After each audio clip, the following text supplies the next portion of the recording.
Hey guys, welcome back to our channel.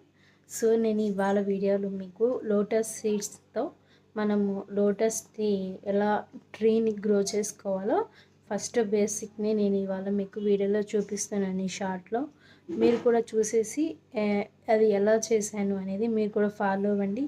అలాగా growth ఎలా వచ్చింది కూడా నేను 1 by 1 వీడియోలో మీకు షార్ట్స్ రూపంలో నేను చెప్తూ ఉంటాను, చూపిస్తూ ఉంటాను. మీరు కూడా ఒకసారి ట్రై చేయండి. మనకి లోటస్ సీడ్స్ అనేసి దొరుకుతాయి కదా, పూజకి యూజ్ చేస్తాం కదా, వాటితోనే చేసుకోవచ్చు. మీకు ఈ వీడియో చూసారంటే క్లారిటీ వచ్చేస్తుంది. ఓకే, ఈ షార్ట్ నచ్చితే అందరికీ షేర్ చేయండి. Okay, bye bye. Hi friends, మనము లోటస్ ట్రీని ఇంట్లోనే ఎలా గ్రోత్ చేసుకోవాలి అంటే తామర గింజలు అనేవి వస్తాయి కదండి మనకి. ఈ విధంగా తామర గింజలు వస్తాయి కదా, వాటిని మనము